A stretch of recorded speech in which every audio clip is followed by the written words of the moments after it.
أهلا بيكم في مراجعة جديدة. شعور جميل جدا لما ابنك أو بنتك يقبلوا في مدرسة أحلامك، أو تلاقي الكورس اللي انت حاسس انه هيغير حياتك المهنية موجود قدامك، بس فجأة تلاقي نفسك بتفرمل جامد قوي ومش قادر تاخد الخطوة عشان تروح لده ولا تروح لده بسبب المصاريف. بتحس ان مستقبلك ومستقبل عيالك واقف يدوب على خطوة واحدة من مصاريف التعليم اللي بقت بتكسر ظهر الناس، والزيادات اللي مش بتخلص. بتدور على حل بس مش عارف هو ايه الحل، مش عايز تغرق في ديون ولا فوائد تعجزك سنين. النهاردة هنراجع مع بعض تطبيق لايم. ابلكيشن قرر يشيل عنك شيلة المصاريف التعليم في مصر ويخليك تركز في المذاكرة والنجاح، وتسيب بقى الحسابات دي عليه. لو عايز تعرف ازاي تدفع مصاريف المدرسة او الجامعة بالتقسيط المريح ومن غير وجع دماغ البنوك، الفيديو ده هيكون ليك. بس ما تنساش اشترك في القناة وفعل جرس التنبيهات عشان توصلك كل مراجعات الابليكيشن الجديدة. وخلينا نقول في الاول باختصار يعني ايه لايم. لايم باختصار هو محفظتك التعليمية. الفكرة كلها انهم متخصصين في تمويل التعليم في مصر، يعني هي مش مجرد شركة قروض عامة، دول فاهمين يعني ايه مدرسة وجامعة وكورسات. التطبيق مربوط بمجموعة كبيرة جدا من المدارس والجامعات والمراكز التعليمية في مصر، يعني إن شاء الله هتلاقي أكيد المكان اللي بيعنيك أو اللي انت قاصد التقسيط معاه بنسبة كبيرة. كمان مفيش بقى لف على أوراق تجهيز مستندات عشان خاطر تقدم على التقسيط، ده كله من الموبايل.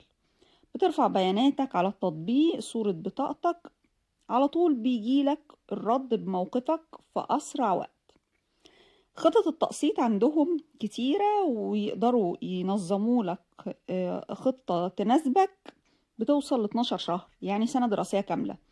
وده بيخلي المبلغ الكبير يتفتفت كده لحتت صغيرة تقدر تلاحق عليها مع مصاريف البيت. تعالوا بقى نتكلم عن التركات المستخبية في التطبيق ده اللي بتفرق لايم عن غيره واللي لازم تاخد بالك منها وانت بتستخدمه. وأول تركة هنا وهي الكريدت ليميت. اول ما هتسجل في التطبيق بيديك حد ائتماني، يعني بيعمل لك ليميت. والتريك هنا انك لو سددت اول قسطين في ميعادهم مظبوط، الليميت بتاعك ده بيعلى تلقائيا. ممكن تستخدمه في كورسات تانية او حتى لاخواتك لولادك التانيين. المهم ان انت التزم باول قسطين وبعد كده الليميت بتاعك هيعلى. خد بالك دايما وانت بتمضي العقد الالكتروني من المصاريف الادارية. لايم ميزتهم انهم واضحين، بس لازم تقرا التفاصيل عشان تعرف المبلغ النهائي ايه اللي هتدفعه هيكون كام بالظبط وشامل كام حاجة.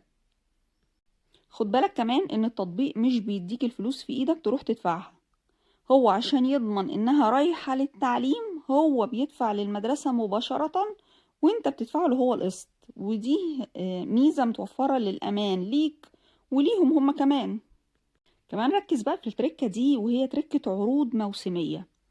في أوقات الباك تو سكول العودة للمدارس بيعملوا عروض زيرو مقدم أو زيرو فوائد، ودي بتكون لفترات محدودة. لو انت ذكي استنى العروض دي وقدم فيها عشان يتخصم لك الفايدة أو تتخصم لك أي مقدم كنت المفروض تدفعه.